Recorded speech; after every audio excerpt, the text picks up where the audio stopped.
Hello दोस्तों, तो चलिए अब हम बात कर लेते हैं जीवन की उत्पत्ति की। तो पृथ्वी पर जीवन की उत्पत्ति जो है वो शुरुआती दौर की अगर हम बात करते हैं तो पृथ्वी पर जीवन जो है वो जीवन के योग्य परिस्थितियां नहीं थी। लेकिन उस समय में पृथ्वी पर जो विभिन्न प्रकार की गैसें थीं उनमें प्रक्रिया आपस में प्रतिक्रियाएं हो रही थी और उनका सम्मोहन हुआ और ऐसा सम्मोहन हुआ जो अपने आप को दोहराता था, है ना। और एक अपने को फिर से पुनः वैसा बनाने के लायक था, जो है ना। और वो अपने आप को दोहराने में सक्षम था और निर्जीव पदार्थों को जीवित तत्वों में परिवर्तित कर सकता था। ऐसा उस समय का जो मतलब कॉम्प्लेक्स उस समय का वातावरण था, है ना। हमारे ग्रह पर जीवन के चिन्ह अलग अलग चट्टानों पर पाए जाने वाली जीवाश्मों के रूप में विद्यमान हैं।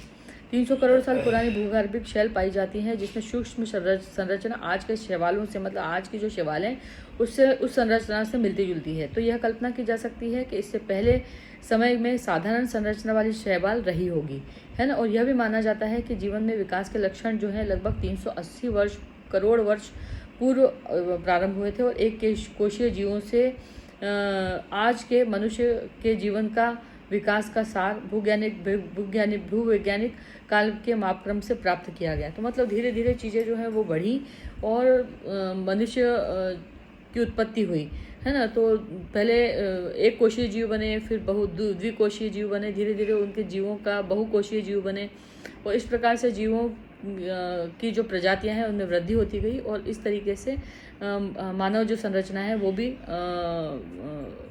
जो है वो सृष्टि पर आई। तो ऐसा कहा जाता है कि पहले मनुष्य बंदर बना, बंदर से फिर उसमें मतलब बंदर से फिर मानव के रूप में धीरे धीरे उसने चलना सीखा।